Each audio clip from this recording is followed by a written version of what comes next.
Today we're going to be discussing Spring XD. The title of our talk is Developing Powerful Big Data Applications Easily with Spring XD. My name is Mark Fisher, and I'm one of the co-leads of XD. And I was the founder of Spring Integration, which is used internally within XD. Committer on the Spring framework, especially back in, I think, the 2.5 days. And then also on Spring AMQP early on. And I'm Mark Pollack. I share the title of co-lead with Mark Fisher. I think we get known as M&M. And before working on Spring XD, I spent a while as the lead for the Spring Data project. Now Oliver is handling all of that. And before that, sort of the other projects I was involved with, I founded Spring.net. Yay. And also obviously came to know the Spring Framework by doing some of the JMS work originally in the, I guess, 2.0? Yeah, I don't remember what version. Anyway, long time. So if you don't know by now, the XD in Spring XD stands for extreme data. So I was trying to think what's bigger than big, and extreme data came up. Also a little reminiscent of XP, I guess, for extreme programming. And if there was an elevator pitch, basically, for what is Spring XD, is trying to make it a one-stop shop for developing and deploying big data applications. And this, of course, needs a little bit more explanation, because what is really a big data application? It's quite a complex beast, as you'll come to see. So there's one picture in this book, Doing Data Science, by a team of professors at Columbia University. And this is the diagram they have in there. I would call this the 100,000-foot diagram. What you can see here is, something's going on in the real world. And now you have to collect this data. You have to process it. And then the not so glorious task of cleaning it. The data that you get from the real world really isn't particularly set up perfectly for you to start doing some analysis on it. And so you look at the data, you kind of iterate now, and you'll do exploratory data analysis, just basically seeing what values are where and how is the shape of the data. And the whole purpose of collecting this is quite often to build some model, to gain some insight into, for example, behavior of customers, maybe on a website. And you'll generate some statistical models from this. And the key part here is really that once you have these models, you make business decisions off of them. And then this build data product really is sort of the idea of saying, here's my use of this model in the real world, right? And that's why there's this sort of closed loop to a big data application. So you have this part of collecting, cleansing, processing, basically all the data you've collected, and then coming full circle to take these models and analyze them in real time, usually as you're collecting. So that's sort of the cycle. And we can lay this down in a candidate architecture. It's not the only way to present this, but it's certainly one way. So if we look at what Spring XD contains, its features, right? Some of the core features it has is around stream processing, meaning data is coming in continuously, never ending. And you want to do stuff on it. You want to calculate averages. You'd like to perform some analytics on it, which could be as simple as, like I said, a moving average. And just part here, what I mean is that you want to store the data. So you have to actually take the data and put it somewhere so that it's persistent. And the various places these can come from are files, good old files. There's still quite a lot of files out there that need to be collected and analyzed. Social media, sensors is a big one, right? The Internet of Things style application where you're collecting data from trains, for example, or airplanes or automobiles. One of the demos, I think is in the demo booth, and there'll be a talk on, is the connected car demo. So you're getting data off of a smart car or mobile apps. All of this in Spring XD is controlled through a REST API, which in turn is being used by the shell. So it's an interactive shell, which you'll see shortly, where you can basically set up streams and set up tasks to do analytics. So everything is controlled through a shell. The data is stored in, I'm using terminology from the Lambda architecture here. which calls the sort of mother of all storage the master data set. And so that's where all of it goes. As you're collecting data, you might want to say, oh, for every train that is being collected, I'd like to display some average value of one of its sensors. And so you can build up real-time views as this data is being collected and stored persistently in the master data set. Once data is in the master data set, usually this is something like, let's say, HDFS, you need to orchestrate potentially like many MapReduce jobs, or Hive jobs, or Pig jobs, or cascading jobs, whatever your tool set is, and run that on the data set.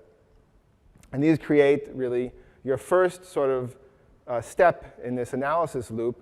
You have the raw data in your master data set. Now you want to analyze it a bit. And this result of that analysis you can call a batch view. Doesn't end there.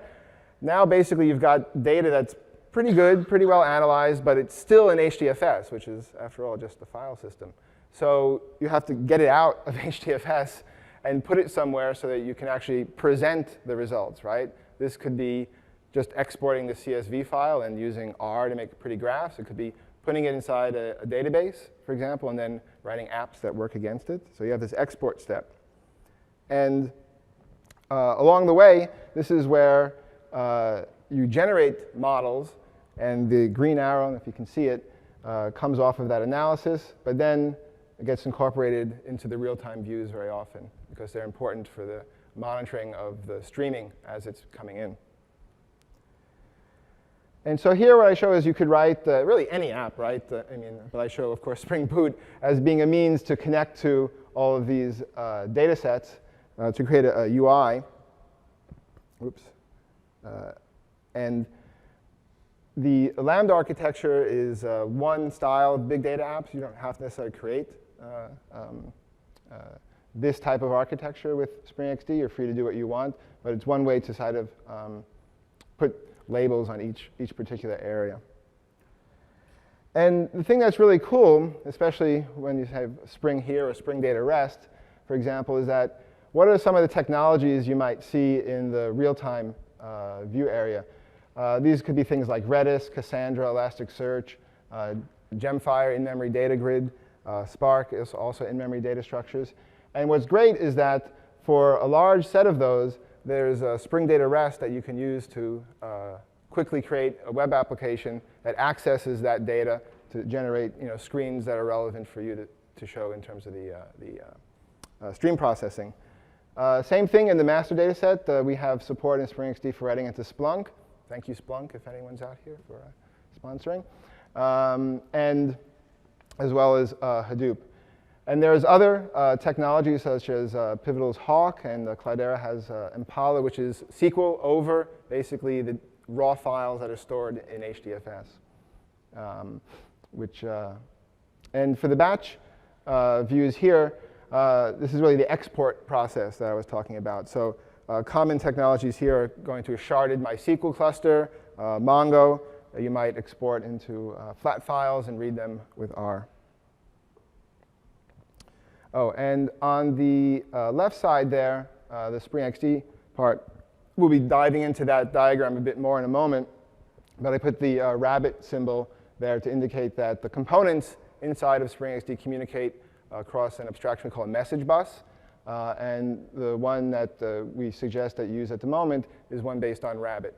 However, that's pluggable, and we'll have support for Kafka, for example, in the next release. We also support Redis as a message bus. So that's sort of the, zooming in a little bit into what Spring XD offers from a functionality perspective. Here's the slide from yesterday's keynote where it fits in. Spring XD is based off of boot. So whenever you run any of the XD binary applications, right, the container or the admin node, you get all of that sort of serviceability and functionality that comes for free because we've based our servers in turn on Spring Boot. So it's a runtime.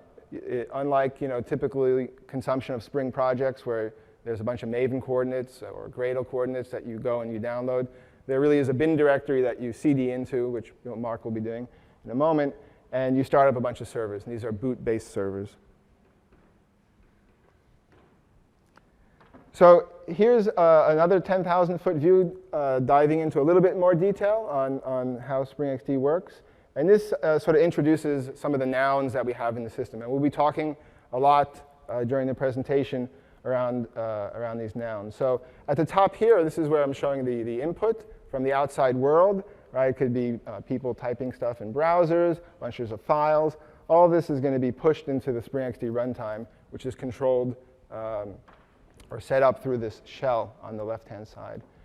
And if you're ingesting streams, things that never end, you create a stream. And that's literally, you type a command in the shell called create stream. And this is responsible for getting the data down into, let's say, HDFS for storage. On the right-hand side here, there are jobs. These are, and the stream part under the covers is really heavily leveraging the platform, the Spring integration in the stream case, and Spring Batch in the job case. The job case here is then, for example, once a certain number of data has been stored in HDFS, you might want to kick off a batch job. And so that batch job, with the extensions that we have in Spring Hadoop, allows you to run a MapReduce job or a Pig or a Hive job as steps in your Spring Batch workflow. And usually at the end of that, not just running the job, but you'll export data out of HDFS into NoSQL, relational databases, or R. And again, that closed loop that I was talking about early on in that very first slide is that if you export the data that you've done after some calculations, some processing, and generate a model from it, then you can incorporate that model into something we call taps. So taps are a means to literally, just like, think of the NSA wiretapping you, listen in on the stream. And that means you could funnel off some of that information, maybe a subset of that information, and then do some analytics on it. So the key things for us in terms of, and what we commonly do is those counters and other analytic aggregate counters, for example, we store those in Redis. You can also store it in memory. But it's usually stored in Redis when you're in production.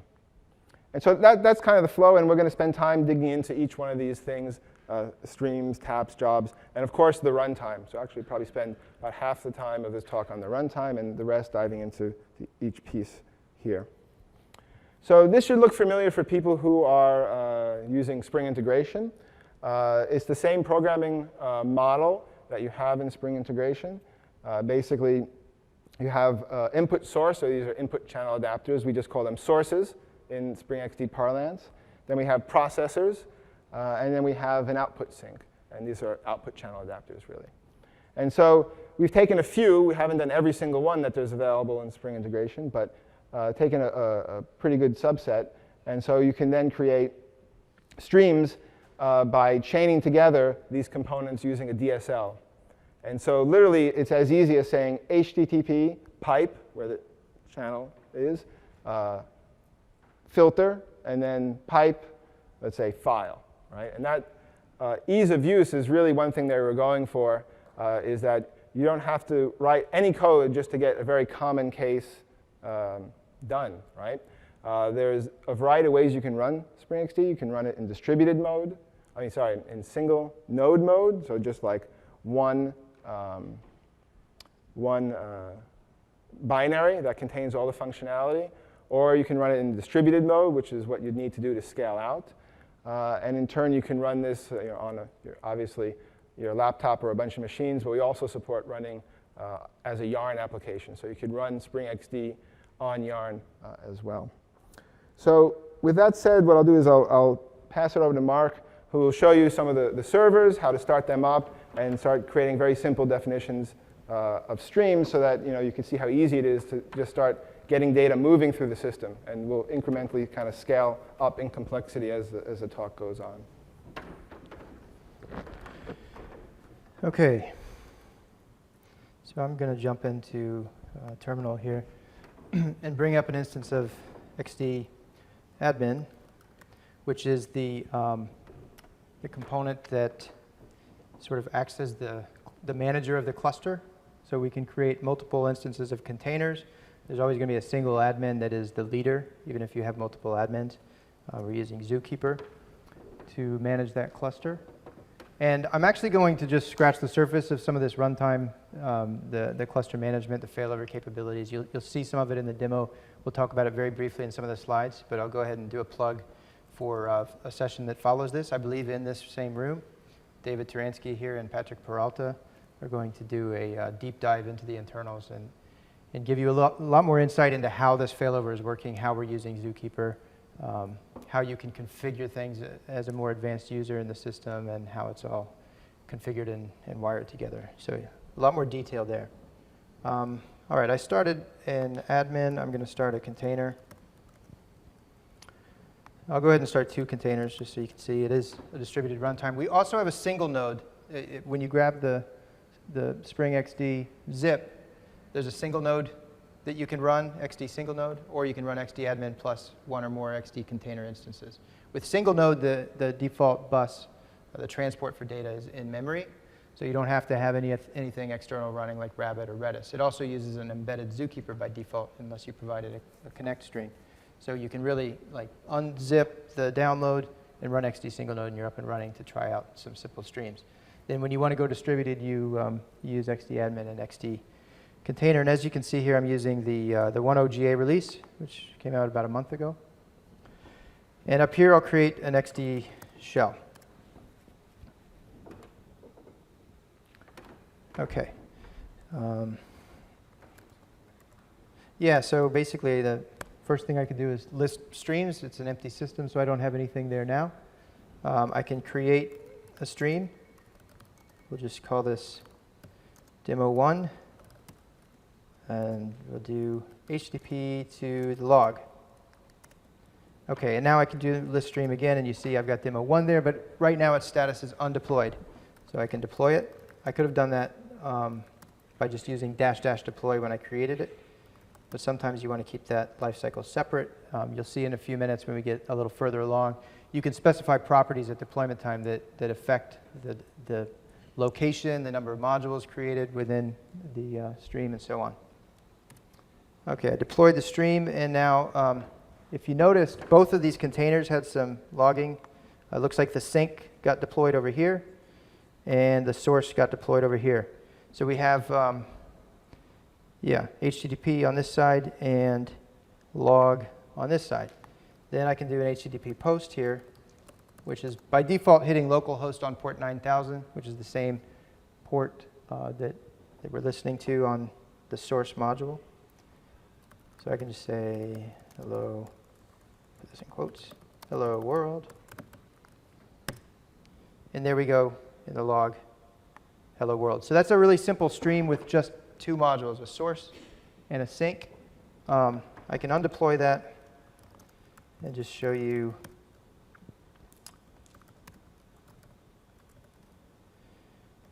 Let's create one more stream here, demo 2. And I can add a processor to it. So let's just do a filter. And we can use a spell expression on the filter, anything against that payload. So let's say payload dot,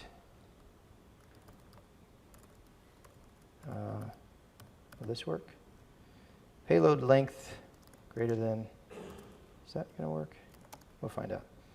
3, pipe log. I should put this in single quotes since it's nested. OK, so now I have demo 2, and I can post. Oh, I got to deploy. Thanks. I'm just making sure these guys are ready for the detailed talk after this. Nice reaction time. OK. Hello, world.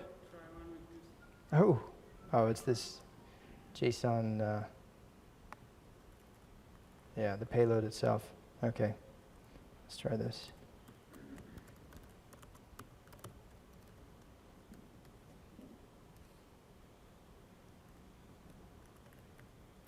Sorry. This is what happens when I go unscripted.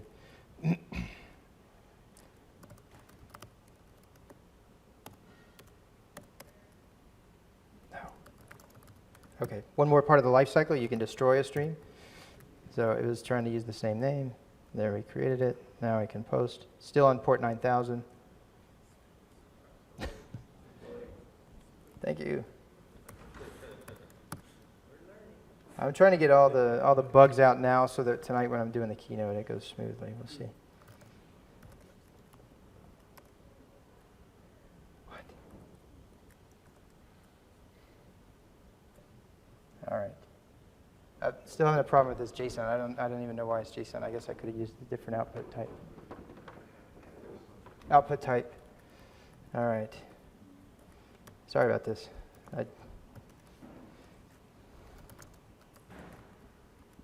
Okay, another feature we can do on the HTTP stream, we can specify the output type that we want it to be, and then I think if we just do text plain, yeah? Sorry? No, I think it's camel case. You can do tab completion. Yeah. Deploy.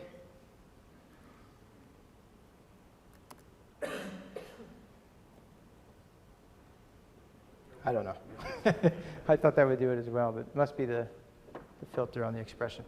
Okay, so sorry, that was a bad example, I guess. Let me show you the UI real quick.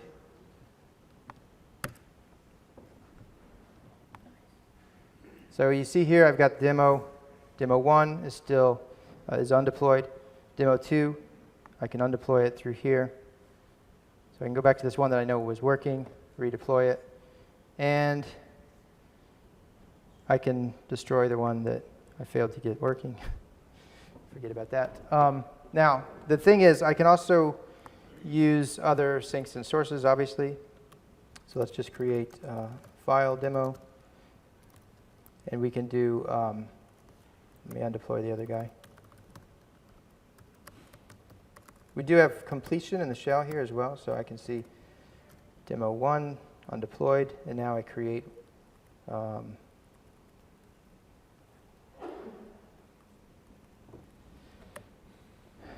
create a stream here, HTTP to file. We'll call this file demo. Okay, and I'll go ahead and do the -- deploy on this. And then this time, if I do an HTTP post, please work. And then I think in here I can do this, yeah. It will go to, by default, temp xd. You can also add a -- directory and specify the location. And then whatever I call this guy, this is output, file demo.out. Oh, come on. All right, let me just show you this here.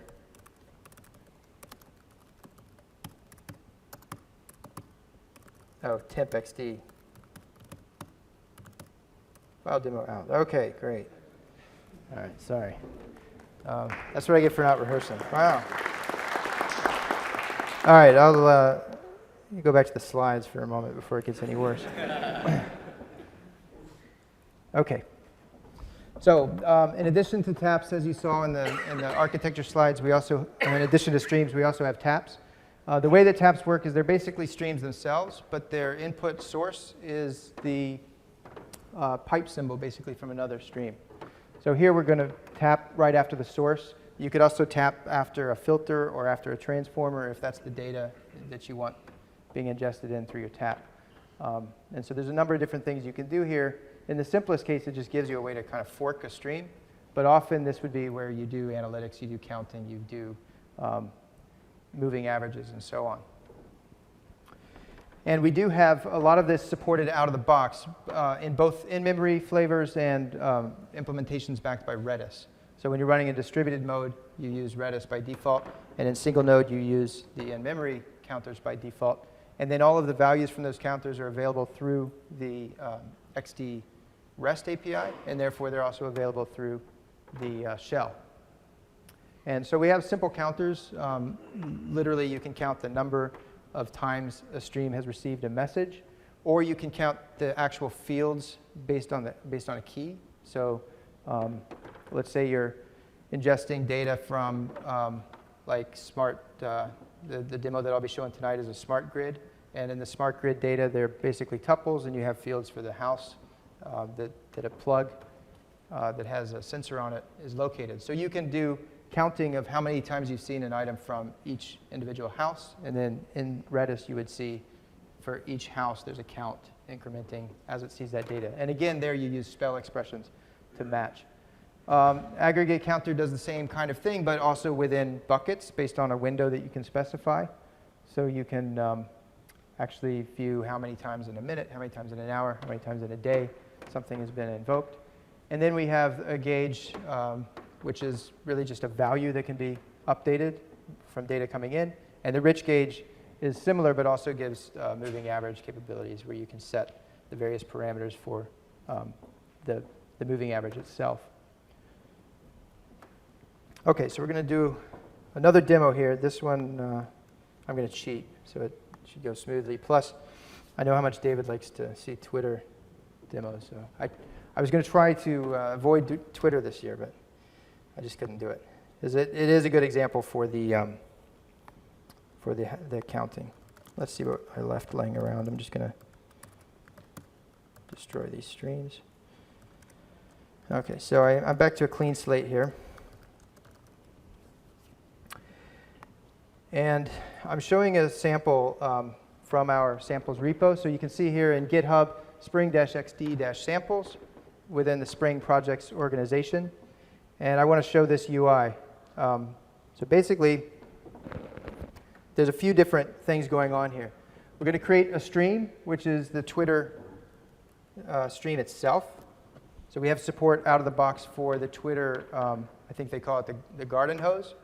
You have to pay if you want the fire hose, but you can use the sampling garden hose for free, as long as you have credentials. So I've put my Twitter keys into the properties file in the xd-config location, and now I can use Twitter stream. I can use Twitter search as well. Use -- query equals some term. So I'm going to run the Twitter stream, pipe it to the log, or pipe it to a file. And then I'm going to count a few different things. I'm going to count the language. So this is actually going against the JSON of the tweet and grabbing the language field. And then this one is going to count the tweets themselves and put them into those buckets so I can see how many tweets every minute, every hour. And then the field value counter is probably the most interesting one, because that is actually going to a couple things. It's using basically property path to nested JSON values, in this case the text of the hashtag within the entities collection. And I'm going to create a counter from that called hashtags. OK, so let's do this. I'll pipe it to the log so we can see it in the container there.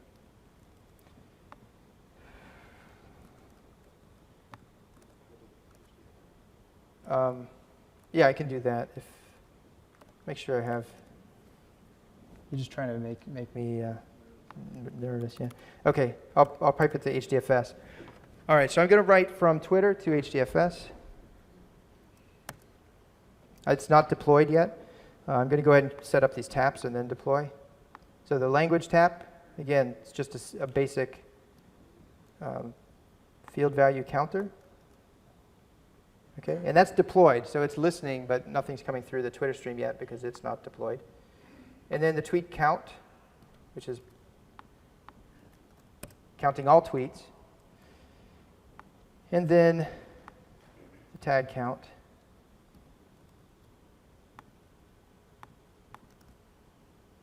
Oh, that didn't get copied, so hashtags text. Let me see. -- name. So this is the name of the counter that I'm creating. Hash tags. And then deploy that. OK, so those are all up and running. And then I will deploy tweets. OK. And then I go to the UI for a moment. See, all of my streams show a status of deployed. So if a module fails to deploy, it will actually show up here as failed. Later, when we talk about deployment properties, I'll show how you can have 2 instances of a module or 3 instances, whatever you specify in the count. And then you can have a status there that shows that it's deployed but incomplete. So you maybe are underpowered from what you asked for. Okay, so I should have some tweets.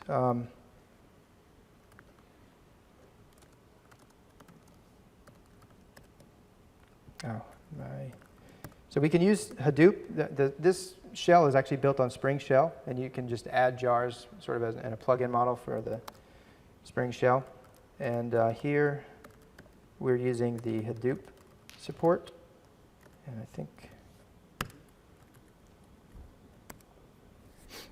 so that shows that I am getting tweets here. It created a tweets directory, and I can look within there. Okay, and then if I look at one of these, so it's rolling over every time it exceeds the default, I think, is 2 megabytes. So let's look at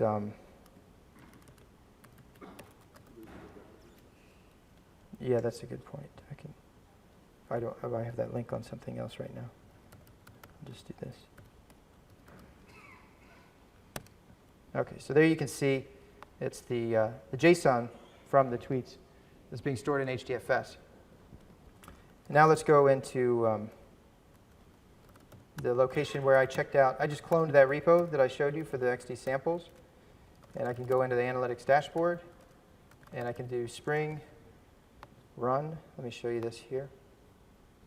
So this is using the Spring Boot support to run this app.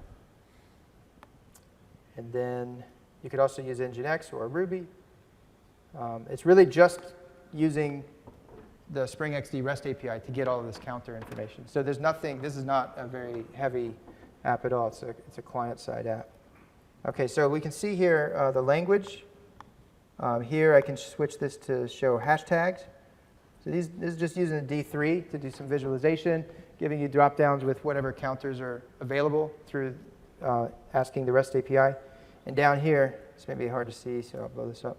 This is our aggregate counter that's showing how many tweets we have, and then it rolls over with those buckets. Okay. You never know what you're going to see in the hashtag, but I don't see Spring 1 in there. I don't know. This is weird. Okay. All right. So back to the slides. That is a tap.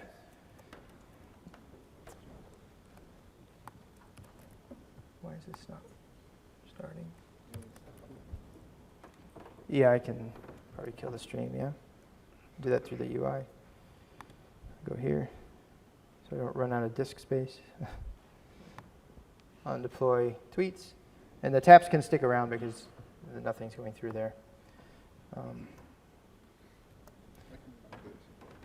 Sure, yeah, we'll walk through the XD runtime here for just a minute.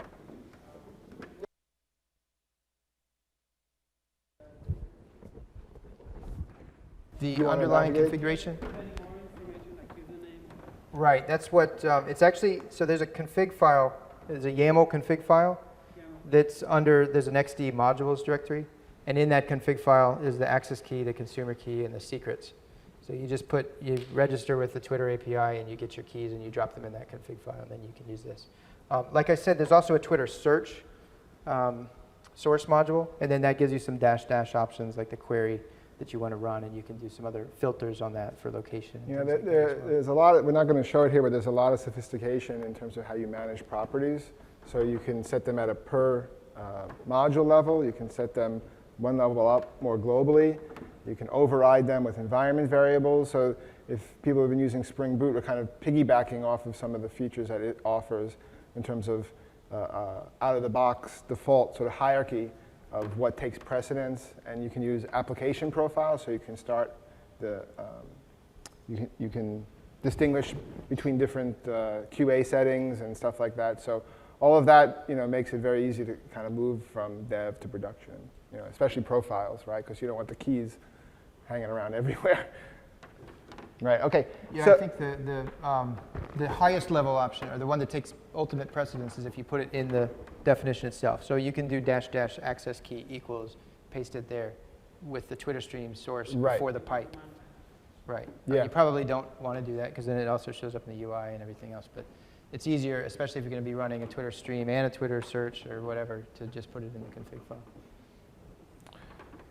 Okay, so here, diving a little bit into how this is working, we've seen like, the XD admin kind of come up, or XD container come up, and this is sort of a 10,000-foot view of that. So you've seen the shell. The shell is talking to an admin node, and we're leveraging Zookeeper for a couple things, one of which is its capabilities to do leader election. So it can pick one of them as the leader. And what this means is that if you do a post, actually you can spread the post across any one of these admin nodes, but only one of them, the leader, is going to respond to new data being put into Zookeeper. And then it bootstraps an application context for a specific module. So here, I'm doing a post of fictitious module called M1, right? Maybe you created one, pipe M2. And so when you do the post, the admin, who's the leader, picks up the fact that there's something new written into a node in Zookeeper and says, OK, module 1, I'm going to now figure out where to put you. And we'll show a little bit, there's some criteria that you can control where in the cluster the M1 module will be deployed in which container.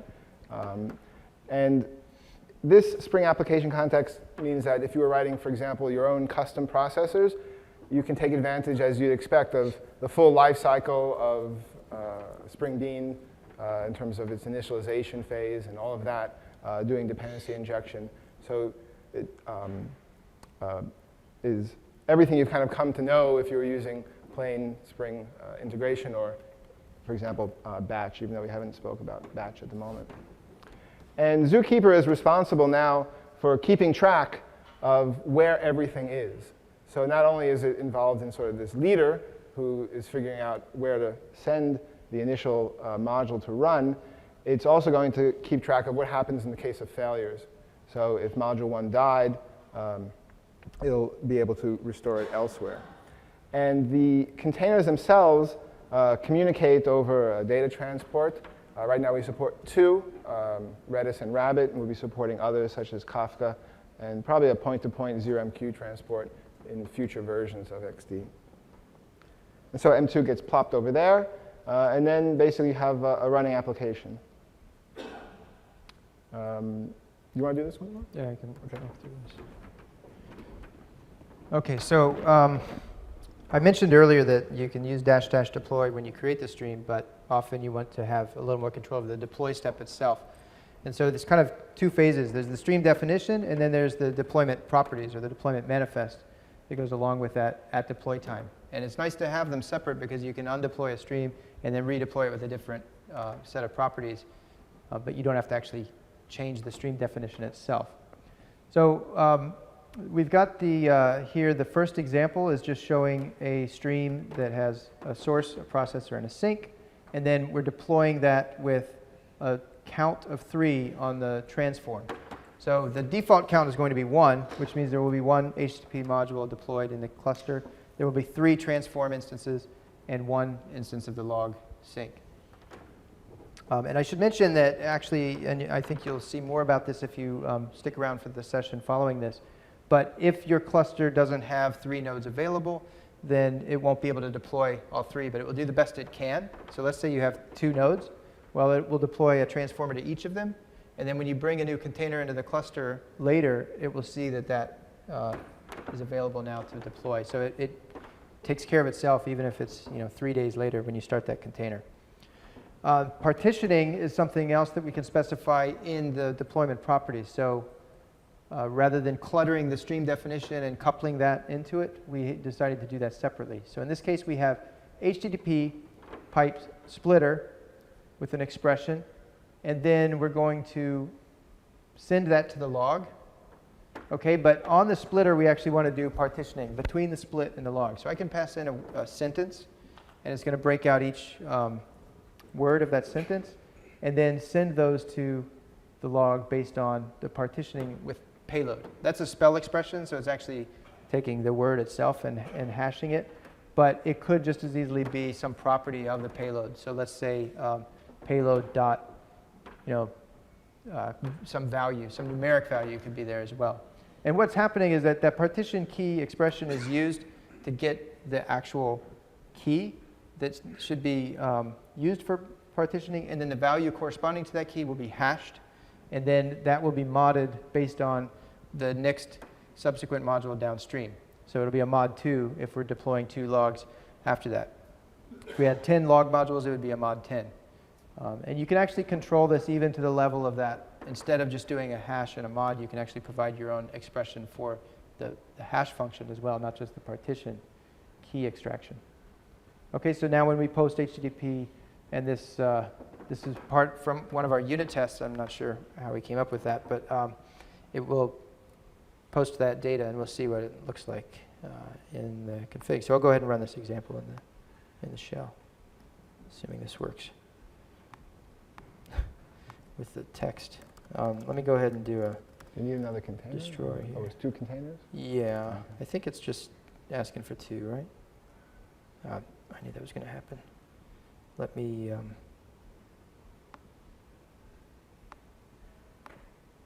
doesn't like that new line, whatever's in there.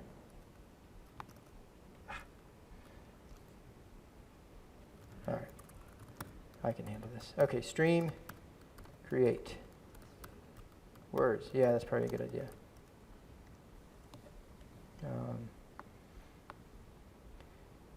I learned last night that it's really all about being able to copy from PowerPoint into the code, so I guess I need to work on that one.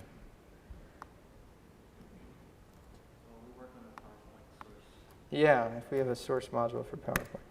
Okay, created the stream words, and then we want to deploy words with the properties. Let me just go ahead and do this by hand. So stream, deploy, words, and then properties.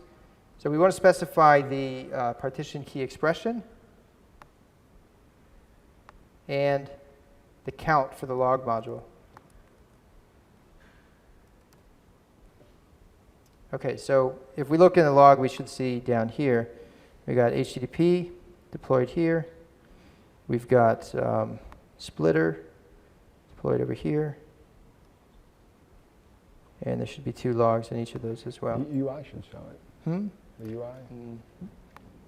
No. Oh, no, not this one. Oh, yeah. Yeah, that's on the branch. Okay, so then now we're going to post this data. Let's see.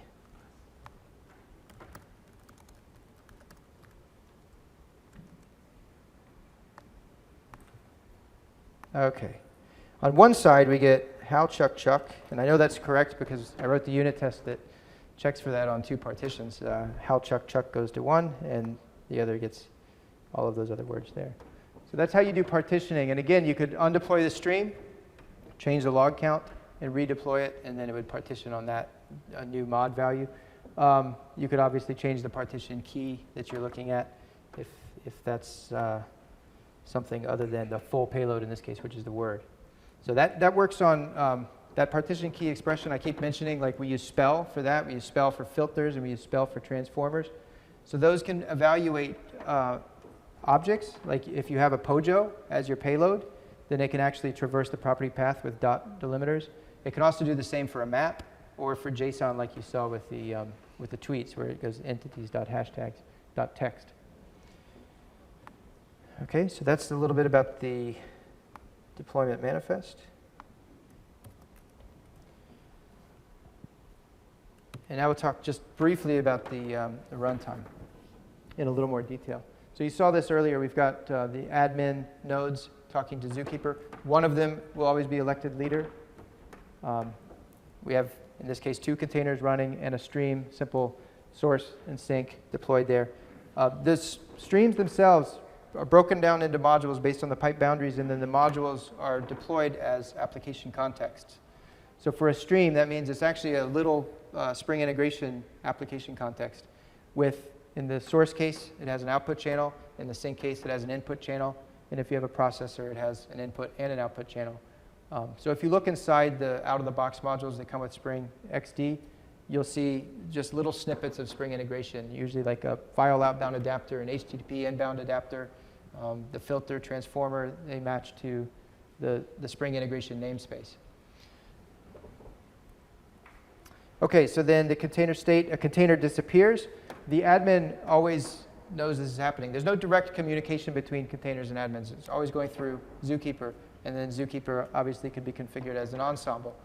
So what happens is the admin, when containers arrive, it gets an event because containers write an ephemeral node. When a container disappears, if it's doing so gracefully, it tries to delete its node. And if the container is leaving because it timed out or lost connection, then the ephemeral node will be deleted when that timeout occurs, and that's configurable. So in either case, the admin will get a notification that a container departed. And then what it's going to do is redeploy whatever modules were on that container, or attempt to, onto other containers. You can find all the gory details of that in the next session.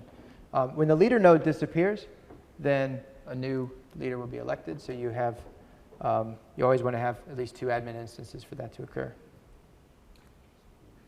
And then a container comes back online, another container, so now we have 3. The admin comes back, you post a new stream, and there's some attempt to do load balancing unless you get into more specific placement. Why would the admin node needs to know about the content? Because Zookeeper is the one which is going to maintain the nodes. Right, so Zookeeper, the question is, why does the admin need to know about the containers?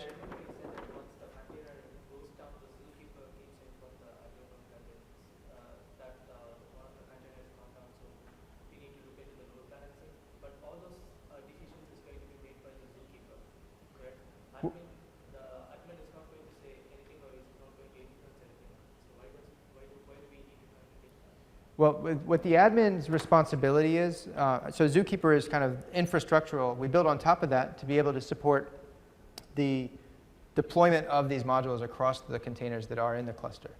So Zookeeper knows when containers are come and go, and the admin has a watch set on the directories where the containers are writing their nodes. But it also, when I use the REST API and I deploy a stream, then the admin says, I've got these 2 modules, I need to deploy them. And instead of directly invoking the containers, it actually writes those deployment requests into a node in Zookeeper. And the container is watching that node. So every container has its own node where it's waiting for modules to be deployed. And that way, the admin knows where it requested something to be deployed. And then when that container disappears, the ephemeral node goes away, but the node that contains everything that had been deployed there is still available. And the admin uses that to redeploy to another container. So it's really a layer above what you get from just Zookeeper itself, knowing things are coming and going. It's at the level of our modules for our streams. Okay? Do you want to show one? Or? Yeah, I can show one quick example. Sorry? And then I'll switch laptop. When you speak of models, module, what is that? So a stream, Maybe go into the directory. yeah, that's a good point. And start Well, I can show here as well. So, No, we don't have a slide on that, but we can dig into the detail here. yeah, so this is actually in the shell, just to give you a quick idea. We have sources and processors and sinks. And when you break down the pipes, basically anything in the first position is a source, anything in the last position is a sink. Anything that is in between, which is optional, is a processor. And so those are the modules, basically, when you break, if you tokenize a stream on pipes, then those are the modules. And these are the ones that we have available out of the box. And you can add your own. There's a modules directory, and then there's a source, processor, and sink subdirectory, and you can drop those in there. I'll just show you one example so you can see what this looks like. So let's say, I don't have an XD home set. So this is, I'm using Homebrew, and I've got 1.0 release here, and then in here, XD modules, source, Twitter search, config. Just to give you an example. Sorry. So that's the Twitter search config. It's actually not very much. It's one bean here, which is a Twitter search channel adapter, and the Twitter template from the Spring Social Twitter project. So you can see these property placeholders just like any other Spring app. Those are what end up becoming available as -- options. And we have another metadata file you can provide with defaults and things like that for those options. But that's really how a module is created. If you want to add your own, then you just drop something in. And on the roadmap, we're actually looking at Java config support and the DSL support with Spring integration, so it doesn't have to be XML. Yeah, so the convention, there's also jobs, but the convention is that, if you go back to it, oh, it's already gone. Yeah, sorry. That you can pretty much do anything you want in there, right, as long as the output channel is named output. So in this case, it was just one bean, inbound channel adapter writing to that channel. But you could, for example, have a much more complicated pathway there in Spring integration, just as long as you follow the convention that you have a channel called output. And then the same, so you can make them as coarse-grained or as fine-grained as you want. And when you think about scaling out, that's really when you might think, if you have a very coarse-grained processor, you might think about, OK, where can I chop that up so that I can move it into 2 different modules? And that, in turn, with a deployment manifest, would map potentially onto 2 different JVMs. Or in particular, you might want to scale one of them out with a count of 8, 10, something like that. OK, let me just... So I just want to do one more example here with, I'll start a couple different containers. So my admin's still running, and right now the admin knows that there are no containers in the cluster. And I'll just do, I'll create 2 containers in the A group and 1 container in the B group. I don't know if you can see that, but these 2 on the left are in the A group. I probably need to put. I just put -- group. Yep. Same thing here. OK, so this is something that you can provide to the container. Basically, you can provide any key value pairs that you want to the container, and they become attributes of that container that get written to that Zookeeper node that the container creates. So that's something else that the admin will know about the container, is it has these key value pairs. And when you're doing the deployment, there's another thing that wasn't shown in the slides here, which is the criteria. You can match criteria as spell expressions against any of those values in the container attributes. So if I want to deploy certain things to the A group and other things to the B group, I can do it that way. So let me go ahead and start these containers.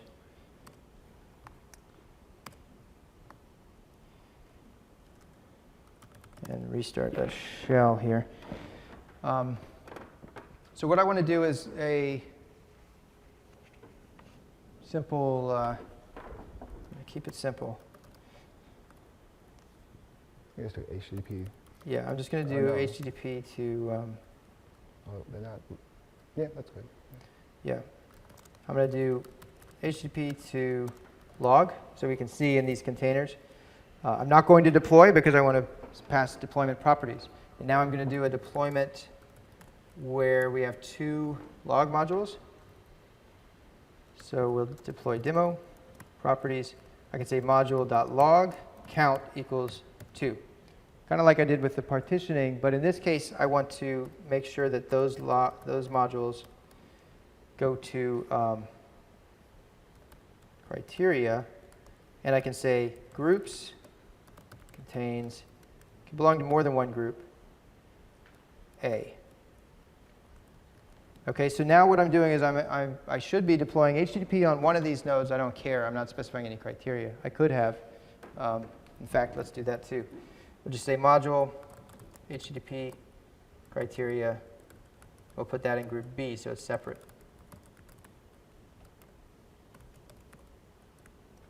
OK, so HTTP should go to the server on the far right, the container.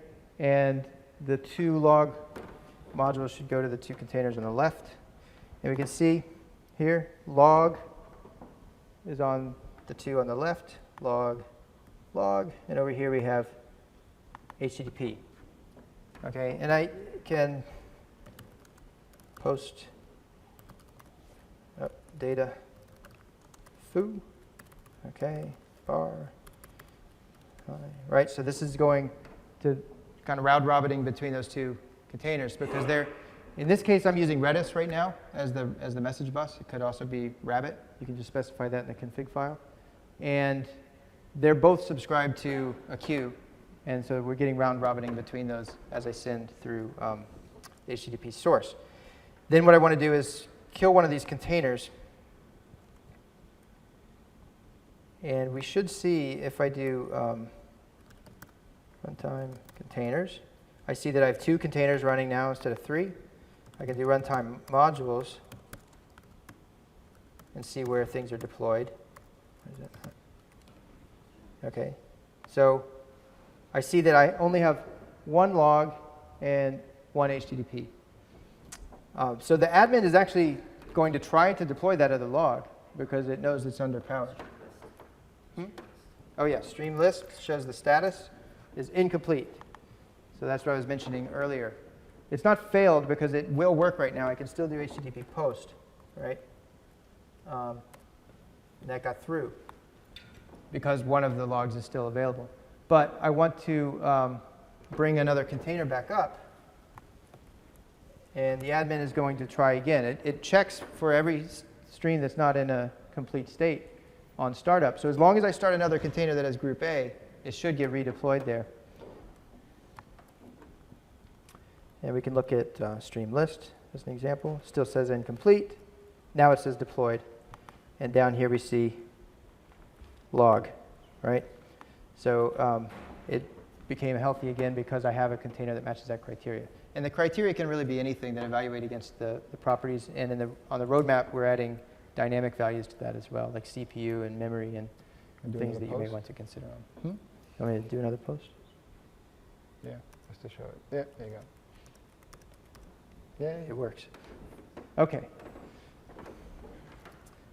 All right, so we're going to switch to your laptop for the modeling. Just take that off that.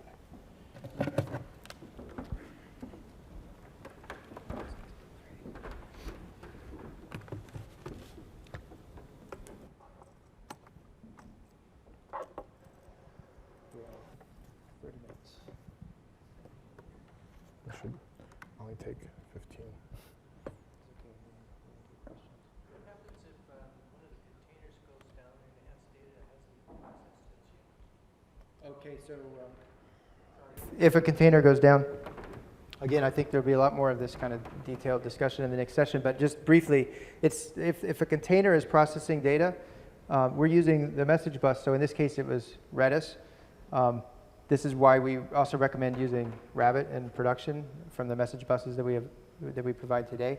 It's basically if it received a message and it failed while it was in flight and it didn't process it, and you have ACKs set, you could disable them if you're more worried about raw performance. But as long as you're using ACKs or transactions on that underlying messaging middleware, then that would actually roll back, and the other container would then get like if I were sending that data to the log, and something was in flight when that container went down, then it would have gone back to the Rabbit queue and been redelivered to the other container.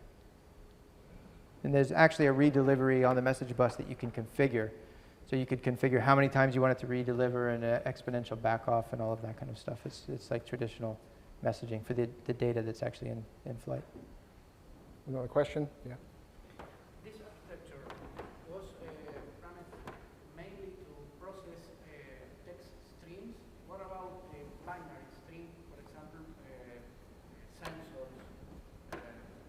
data? Right. Sure. Yeah, so no, it's not meant, we're showing text because it's easy to see, right? There's going to be 2 talks, one by Stuart Williams and another one by John Davies, where they're actually going to show compressed binary data being consumed. So it's not limited to text, as you see here. We're just using HTTP as a source because it's convenient. You can, for example, have TCP or UDP as a source as well. And then you're responsible for unmarshalling the payload, the byte payload. And that's actually a cool thing that they have in John Davies' talk is he has a framework that sits on top of these raw bytes and lets you use spell property path expressions to dig out the information, so you're not actually writing code that sits at that ugly level, like, if byte 4 is, 1, then look in this offset. And so there's a nice layer on top of that. Yeah, You should overall, check out that talk. XD is not opinionated. Sorry?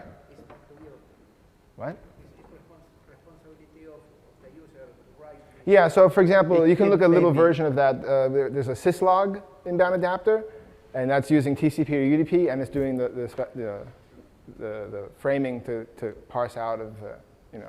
Yeah, it's not always tuple. the user's responsibility. I mean, we do provide several other types out of the box so that you can deal with plain text, you can deal with JSON. As you saw, I did something wrong earlier where it was confusing the output type. But on the HTTP, you could actually specify output type to be application/JSON, which I think is the default. That's why I had that problem. But you could also say octet stream and treat it as binary data, and something downstream from that knows what to do with it. We also provide a tuple object out of the box that is in the xd-lib in the class path. So if you're dealing with like CSVs that can be mapped into a tuple, then that's available right there, and you can use an output type equals application/xd-tuple. You can use maps, you can use strings. I mean, you probably aren't going to want to use POJOs, but you could even do that as long as they're on the class path for all the modules that are on either side of the pipe. Okay, so what I'm going to talk now is a little bit about the features we have in Spring XD around predictive modeling. So this goes back to that sort of closed loop that I was talking about earlier in the presentation. So really, you know, your flow is collecting data. Think of an algorithm, and there are many different types of algorithms. There are algorithms that segment things into classes, so you can be, you know, a gold, bronze, or silver customer. You can do different types of regression. There's another category of modeling, clustering, and association. So there's this flow where you make this model, and now you apply it to new data in order to make some prediction. And there's going to be a big demo of that in the keynote, that particular type of prediction tonight's keynote. And so really, the components here are picking a model, right? Just as a parameterized algorithm.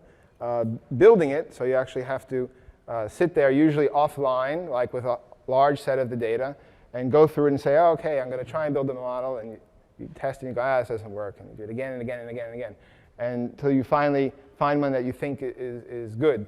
And now, quite often, you want to score this model to predict new information. And luckily, this is usually a pretty fast process compared to the actual process of model building and training. And as part of the ingestion stream, having models or having even something really as simple as like, has my moving average went outside of a window, right? I mean, it's not quite as glorious a term to use a model for a simple out of range. But all of that information that you can see as data is coming in is very important when you're consuming real-time streams. You kind of want to know right away if something's gone out of whack.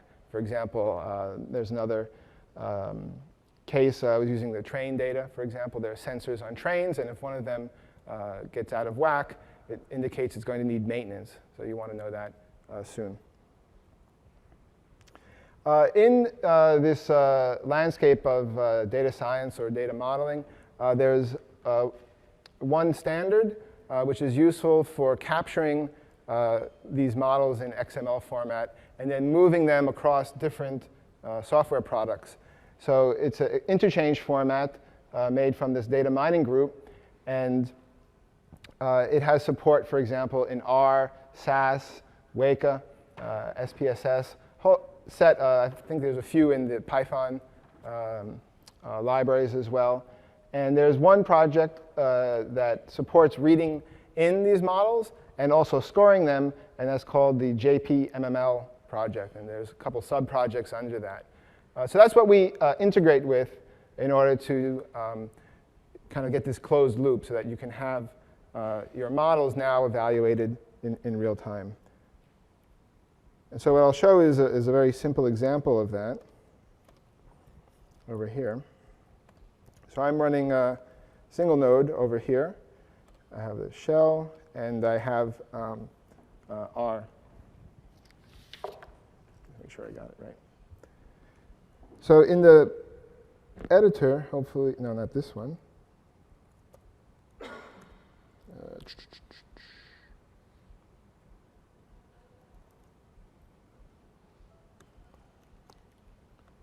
Right. So this is an R script. I'm far from an R expert, but even still, you can kind of read through this. There's a helper function up here that is used for training. We don't really need to go into that.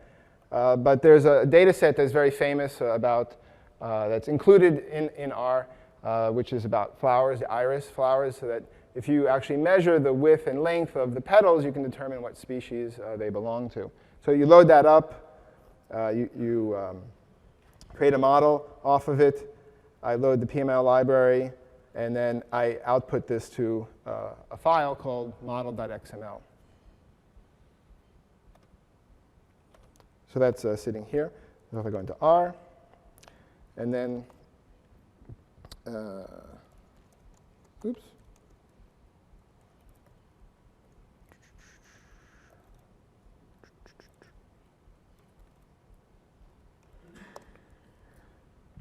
So now that's made the model. So if I bring it up in here, you see the XML for this. And so in here there's a model based off a naive Bayes model. And it has the description of the model, right? That it has length and width of the different parts of the flower. And then these are the values that get plugged into the model in order to determine, is it a setosa version of a species, versicolor, or virginica, and so on. And so what we can do is go back here into the shell. Oops.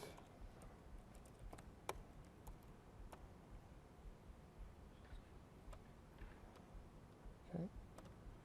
So I have little snippets.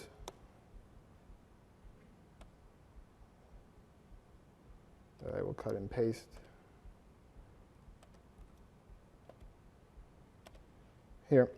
So in this case, actually, you can see I'm creating an output type with the type xd-tuple. That's sort of a glorified map. Just has getters on it that help you do type conversion. So you can do getInt, and I'll try to do the conversion using the Spring's type conversion framework.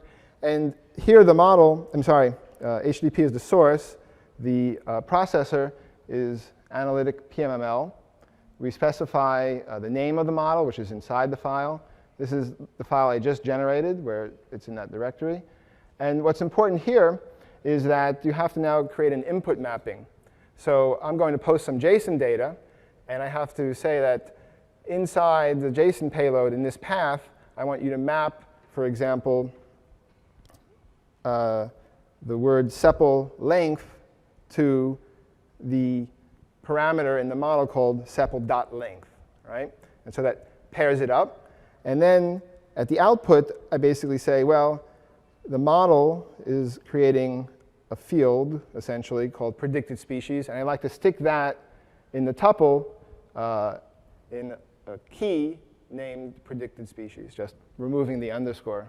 That's all I did there. So I'll do that.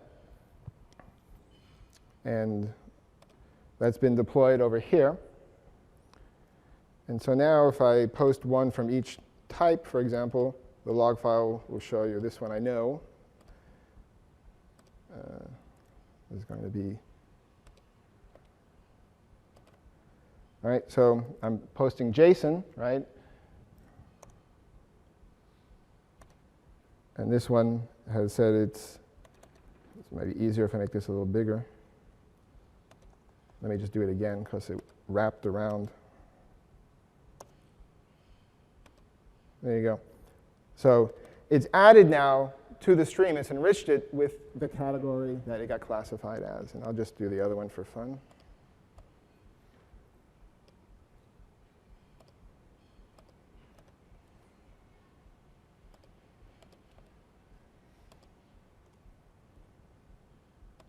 There you go. So there's a third type as well, but I won't do that one. Okay.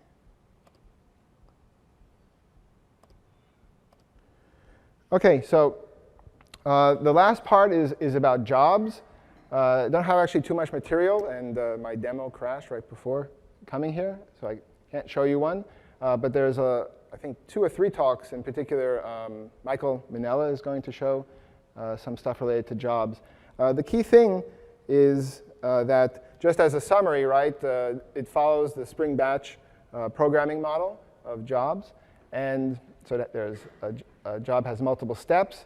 And what's important, at least in the context of big data, is that the Spring Hadoop project has added tasklets that are available in Spring Hadoop for you to have a step be, for example, doing an HDFS operation, like copying files, let's say, into HDFS or out of HDFS, execute a pig script, execute a Hive script or a MapReduce job. And what we provide in XD is several out-of-the-box single-step jobs, really. So you can do, for example, CSV files to a database, pull an FTP site, and move those files into HDFS, and on and on. And what's important here is that, for example, for JDBC and FTP case and the directory case with files, is that we've already set up the partitioning model in Spring Batch so that you can use a deployment property to say, I would like to have this scaled out so that I have 5 slaves that are processing, let's say, each file that comes over from FTP, and they're doing that in parallel. So when you deploy it, you don't have to, that's part of the runtime. It handles that for you. Oh, and so, yeah, one thing. Yeah. I don't think we really touched on the stream job integration, did we? No. OK. So one thing I wanted to just discuss briefly, because it's actually a nice feature of using batch and integration together that people were doing for a long time before XD, but we take advantage of it, is this arrow there between streams and jobs is bidirectional. Basically, the way that you launch a job is by sending a message to a channel. We didn't show channels here as well, but if you're doing anywhere that you have a sink, you could actually name a channel instead, and anywhere you have a source, you could name a channel. In a sense, the tap is actually a named channel that's kind of specialized for being a topic. You can also name queues. So you could have HTTP greater than q:/foo, and now you have a channel named foo. The streams, the jobs, actually, when they get deployed, there's a queue channel for every job that is where you can send it a message in the bus from any other node and actually kick off that job. So you could have a stream that, after some filter, decides to launch a job. You can also, that's the way the admin itself launches jobs, even on demand, when you just click a button in the UI to launch it. So that's that direction. And then in the other direction, you can actually tap a job. Anyone who's used Spring Batch, you probably know there's a lot of data being generated by the batch job itself. You can have a listener down to the level of items being processed. You can have a listener on the items that are being skipped, right? So those listeners are all available within XD, and if you tap a jobs name .skip, then you get all the skip events on a channel, and then that can be the input to stream. So you could actually tap the job skips and pipe that to a file, and you get all the records that were skipped by the batch job in a file. So that's a pretty important one in terms of our unified model here within one runtime. S3, not out of the box, but we do have an adapter, a Spring integration extension project that adds an S3 channel adapter. And like what I showed earlier with the modules, you could basically take that and drop it in. We will be providing support for S3 as well as SQS and some other Amazon projects, though. Yeah, in the back? Do you have any provision for scheduling jobs? And also, if a job fails, is there any notification mechanism available? Yeah, so the first question is, do you have a way to schedule jobs? So there is no sort of scheduler built in. It sort of follows the same path, for now at least, that we have, for example, in Spring Batch, where people or enterprises usually have something like Control-M or a scheduler that exists. And so what we do provide is, for example, the REST endpoint, or you can write a little shell script that will integrate with your scheduler. So on the Batch UI, we actually do have a schedule component there. And what this is really doing is actually very lightweight. It's taking a cron expression, and when the application context is deployed, it's loading that cron expression into Spring's scheduling support and doing it like in a very simple way. But that's not persistent, right? It's not as sophisticated as using courts or Control-M. So that's what we have now. Well, it's actually, so underneath the cron support, there's a source module that's a trigger, which you could use for anything. And you can specify a cron expression on that or an interval if you want to just trigger an event every 10 seconds. And so that can actually be connected to the job launch channel as well. And that's where you can have basic cron support. But it's also an integration point for anything. This job launcher here, that on the far left is really just the Spring Batch domain. And that job launcher is an abstraction itself. There's a command line version. There's a version you can put in a web app and so on. But that's an integration point for any scheduling system, including courts or an enterprise scheduler. Well, now I forgot the second question already. If the job fails, how do you know? If a job? If the job fails, so is there a notification or something, mechanism that... Yeah, and This repository here stores all the job state. So that's where you have like the job status, whether it's running now or failed, or however many instances of that job have run. If it runs nightly, you should see one. And that is using a relational database. It even goes down to the item level and how many items were processed, how many were skipped. So if a job fails, it could be for a number of different reasons. Maybe it maxed out the threshold of skips. So you would see that in the state for the job repository. And Spring Batch, I mean, this is all Spring Batch under the covers. There's a lot of capability for restarting jobs and being able to have some steps that restart and others that don't. yeah, you can see that now in there's a UI for batch jobs, so you can see that it failed and you could restart it. And you can see all of that from the UI. That's pooling, so that's a REST that you just... Yeah, so there's a REST API that's kind of will get migrated back into Spring Batch, which is like a better Spring Batch admin REST API. So you could sit there with curl if you wanted and keep querying it.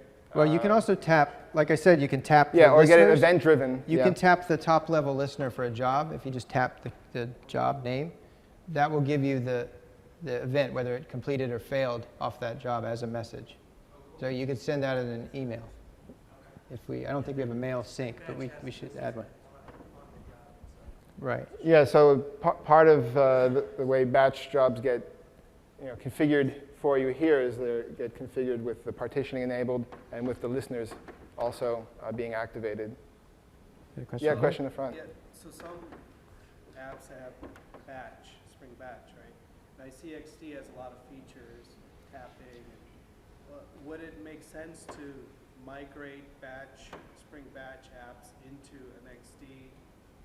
And what does that migration path look like? It looks seamless because it is. Yeah, So you have so the job. You want to show the job as it's in the module, just so it's similar to the streams. When I showed a module is really just a small Spring integration app. It's the same thing with jobs. You can drop a job into the module's job directory, and it's a batch job, and it's looking for a job named job, basically, and then whatever name you have for that within the directory is what gets registered with XD.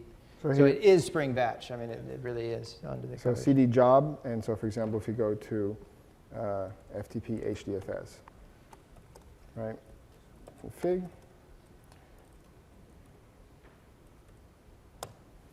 Right, so here's where we import things related to the partitioning, right? There you go. And then here's the gateway for, this is all the stuff for setting up the FTP outbound gateway. And then there's the simple tasklet. And so this is a standard sort of single-step batch job, basically, right? If you go to,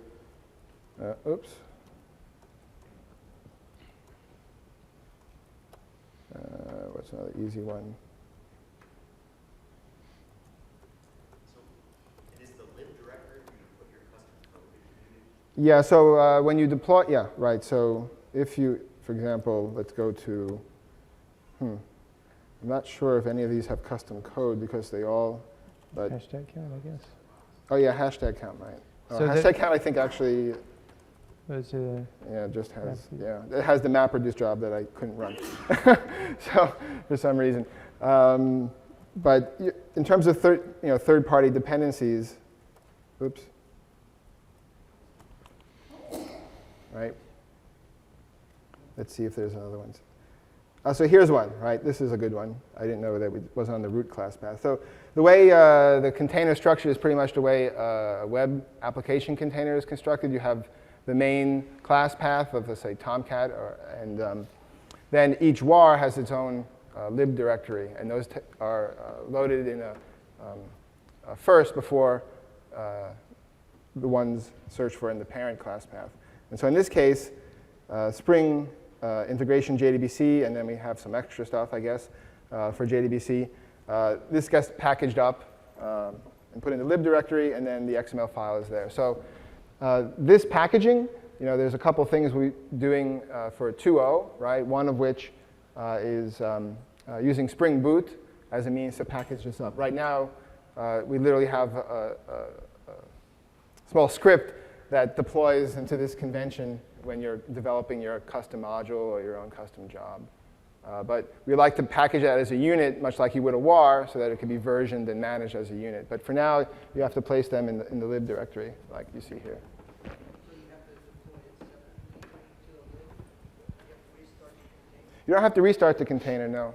You can just, it's up, and then when you say modules list, it's going to look there and say, oh, what's there, right? And that could be any Spring resource location. So in this case, it's file, but it could potentially be HDFS. So you could drop new ones in, for example. If I had a new job, Yeah. if I wanted to just have that totally self-contained and it had other support jars in it, Mm-hmm. would that be dropped in as a job? Yeah. Yeah. As all the jars independently, not a big Uber jar. That's what we're aiming for, is kind of bundling it up into one unit. But exploded, let's say, right? That would work. So basically, at the end of the day, you're just creating your own class path in the lib directory. When the deployment happens, it includes this on the class path in that sort of parent last or child first type class loading structure that you're used to from web apps. And in this situation, it's child first. Yes. Yes, yes. Question? I think I'm probably confused because Okay. we're at the job level here, but we're including resources for Spring Framework. Well, we actually, you see where it says Spring Integration JDBC, we have to decide how much are we going to put on the root class path, right? We don't want to, it's already a little bit too fat, frankly. We got to trim it down. So you might never use file JDBC, right? And so why should it be on the class path?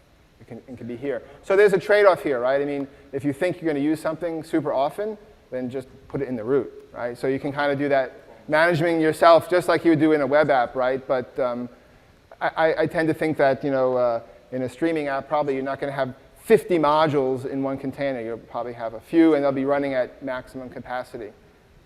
Yeah? OK, one last question in the back, I guess? Yeah. Is there instrumentation built in so we can see the performance of individual modules? Yeah, there is. There's Yeah, the XD runtime itself is a boot app, so all of the metrics and capabilities that boot provides for operationalization, I guess is the word, are also available on XD itself. Show something on that.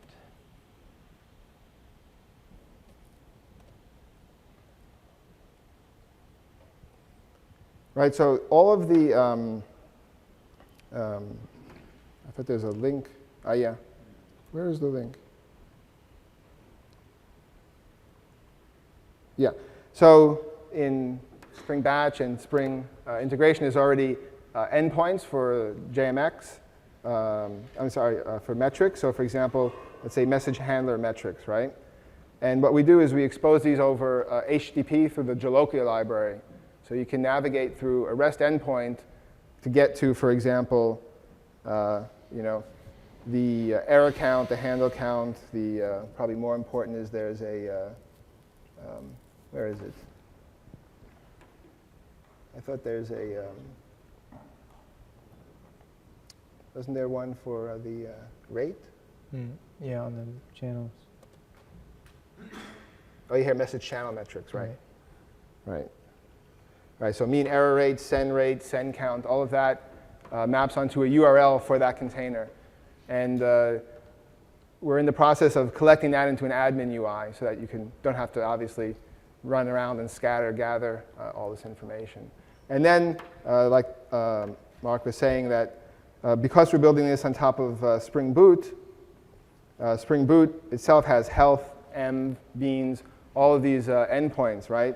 So we pick those up, quote, for free, right? So all these endpoints, for example, some of them might not be enabled because some of them are, might expose security things. But if you just go to the servers.yaml file of the XD container, then you can turn on and off and control these as you would directly from the Spring Boot documentation. So any new stuff that comes into Spring Boot, we just kind of get that for free in terms of that type of administration. OK, one last question. Throughout the demo, you were typing in job configurations interactively. Is there a way where you can load in the jobs from a file? Yeah, right now so the question is we're typing it in interactively. Is there any way you could load that from a file? So there's two ways. There's a source command in the shell, and then there's a command line option to the shell that you can pipe in a file. So. And the shell logs. So you can basically use the shell log to generate a script to repeat what you've done in the shell. Mm-hmm. Like you create a bunch of streams, and it turns out you want a subset of those. You can delete the ones you don't want from that log, and then run that through it next time. Is there a way? So script-file is one way to just point to a file that has a bunch of commands in it, and it'll do that. Or you can pass in a command line option when you start the shell, and it'll run it and exit. Again, this is sort of like, I think, really like a stopgap solution to having a more proper versioned unit, much like a WAR file, to deploy your app. And so the intention is that the deployment manifest, your stream definitions, and any third-party libraries you need would all be bundled together in one unit. And then that unit itself would be something you could upload to the container. But that's not available now. Now you have to make do with this type of arrangement.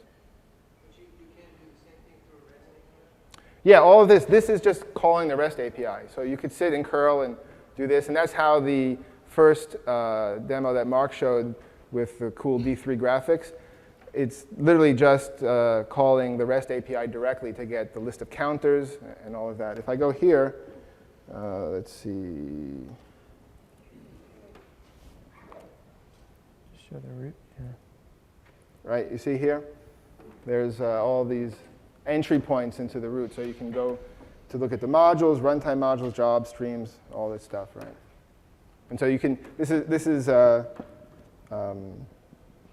quite extensively documented. I don't know if I have, oh, it was in the other window.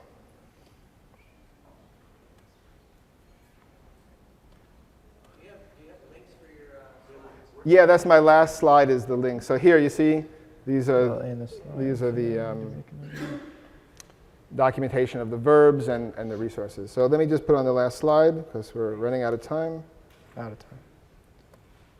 Oh, that's not the right deck. That error that I had early on, by the way, was because I was using I wasn't using parentheses on the length, which is a method and not a property of a string, which I forgot somehow. But you guys really could have helped me out because I'm sure you're thinking more. Okay, thank you very much.